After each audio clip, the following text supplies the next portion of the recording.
So lastly, pag-usapan natin itong isang balitang ito.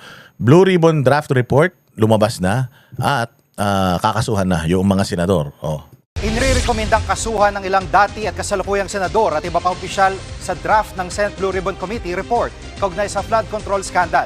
Kabilang sa pinakakasuhan, sina Senador Jinggoy Estrada, Joel Villanueva at Chis Escudero. Ito yung actually naging reason bakit parang nagkaroon ng shake-up dyan sa Senado. Kasi nga, hindi talaga nagustuhan ng iblang mga senador na ang subject sa pagnanakaw sa Pilipinas, senador. Kasi kapag pumayag ka rito, parang sinasabi mo na ang magnanakaw sa Pilipinas, Senado.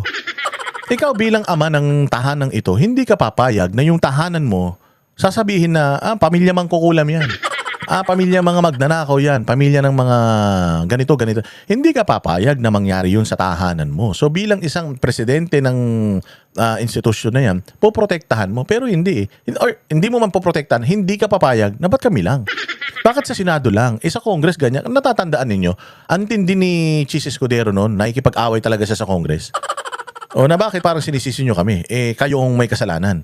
Sa inyo nagsisimula. Kumbaga, ini-expose si Chis Escudero yung kakulangan ng Kongreso. Kaya yung Congress, hindi mabanat-banatan yung Senate noon. Ngayon, nung naging si Soto yung senador, putya pinabayaan niya na ang maging fall guy na para lang masabi na may mga naiimbestigahan at may mga mangkukulong.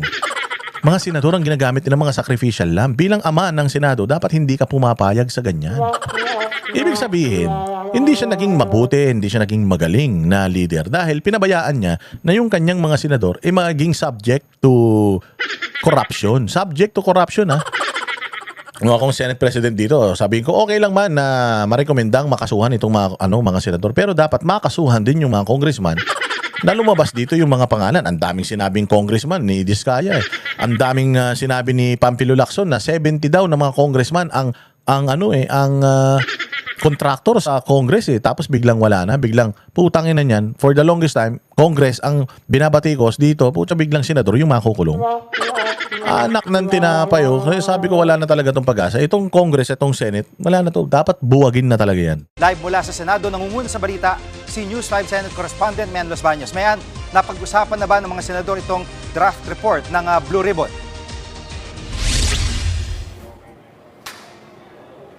Yes, Jiggy. Nagpulong na ngayong kaninang hapon lamang yung mga miyembro ng Senate Blue Ribbon Committee na mula sa majority block para pag-usapan nga yung laman ng sinasabing draft partial committee report kaugnay sa mga ginawang pagdinig sa flood control scandal. Pero bago yan, nakapanayam natin o na-interview natin Senator Ping Lacson na chairman ng Senate Blue Ribbon Committee kung saan ay kinumpirma nga yan nakasama sa rekomendasyon ng draft partial committee report na yan ang pagpapakaso sa na dati at kasalukuyang mga mambabatas. So sino-sino ba yan? Kasama dyan sa draft report ni Jiki, yung rekomendasyon na kasuhan sila Zaldico, dating Senador Bong Revilla, Senators Jinggoy Estrada, Chis Escudero, Joel Villanueva at dating Congresswoman Mitch Kahayon-Uy. At ang sinasabi ni Senator Ping Lacson, yung rekomendasyon na yan ng paghahabla sa ilang mga mambabatas, wala naman daw yan kinaibahan sa nauna ng rekomendasyon ng Department of Justice at ng Ombudsman laban sa ilang mga nabanggit na mambabatas. Narito ang bahagi ng pahayag ni Senator Ping Lacson.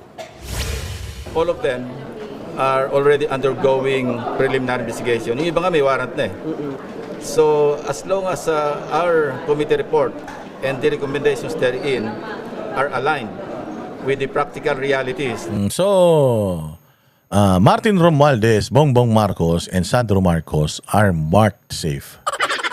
They are all safe from corruption, therefore pwede na sila magnakaw ulit. Hindi sila kasama Yung sabihin nandyan walang problema.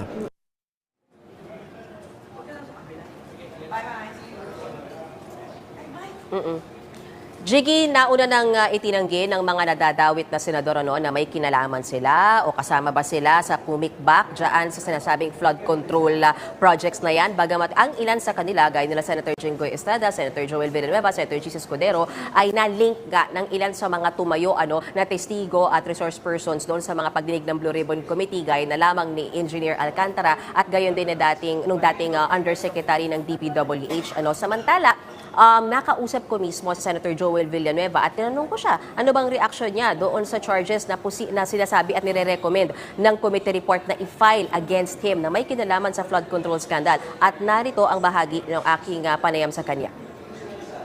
Sir, you were among those recommended to be charged, sir. You were those among recommended to be charged by Blue Ribbon, sir. For Blue Ribbon. Sending, sir, the draft report, sir. It's just a draft yet. Draft pa lang, sir. Pero may ilang senador na rin, may mga pumirma na bang senador dito sa draft report? At may balita, di ba, na may pumirma pero bumawi para pag-aralan muna. Tama ka, Jiggy. Routed kasi or sinimulan kasing paikutin yung draft partial committee report na yan kahapon. At sabi ni Senator Ping Lacson, nakakuha siya ng 7 pirma kasama yung kanyang sarili. So aside from Senator Ping Lacson, sino-sino pa ba yung mga pumirma? Senator Mig Zubiri, Senator JV Ejercito, Senator Win Gatchalian, Senator Ma'am Aquino, Kiko Pangilinan, and Risa Hontiveros. Pero tama ka, after a few hours, bumawi yung 3 senador ng kanilang pirma. So yung mga bumawi, sila Senators Mig Zubiri, JV Ejercito, and Win Gatchalian.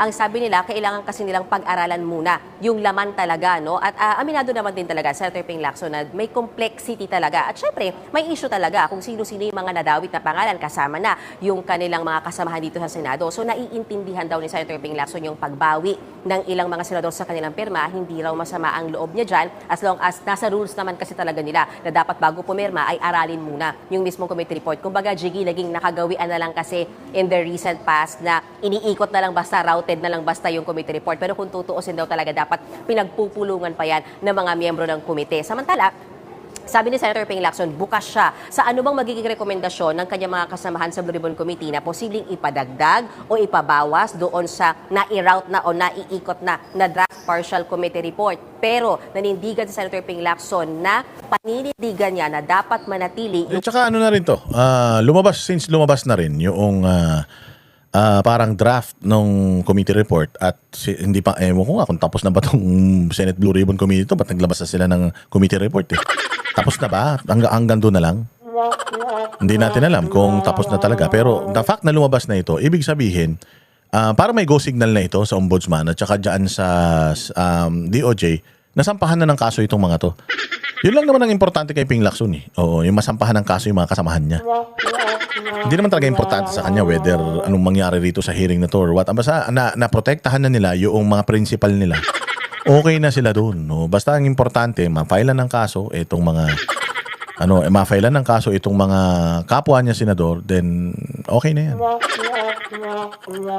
Kahit wala na mangyari rito sa hearing na to, okay na yan. Kasi ano na sila, kumbaga job well done na sila dyan. Oh, ayan mga bossing, napakahaba nitong ating vlog ha.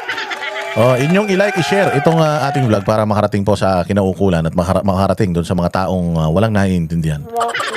Baka sakaling mabago natin ang mga isip ng mga yan. Mabuhay ang bayang Pilipinas, makita-kita po tayo ulit sa susunod na vlog. Kami ang boses ng masa, hindi natatakot. Katotohanan lang, di kami nalulunod.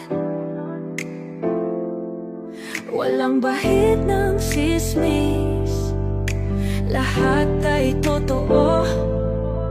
Kahit sino ka pa, pag mali ka babanatan ka. Walang pinipili kulay, wala kaming kinikilingan.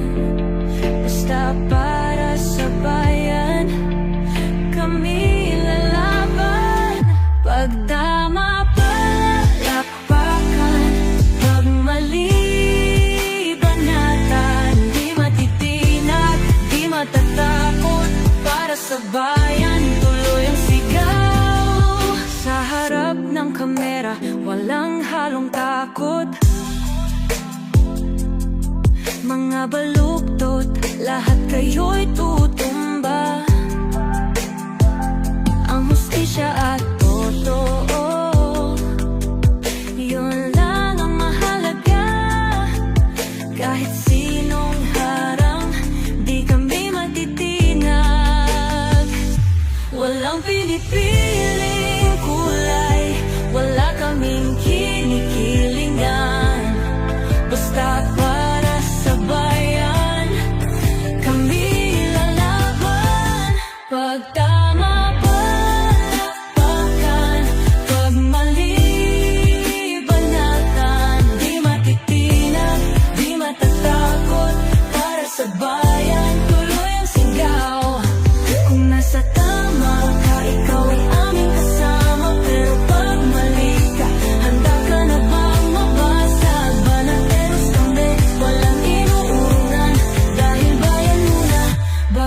ang sarili.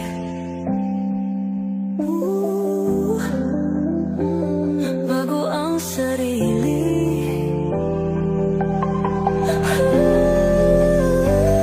Pag tama palakpakan, pag mali banatan, banates ang sigaw, katotohanan ang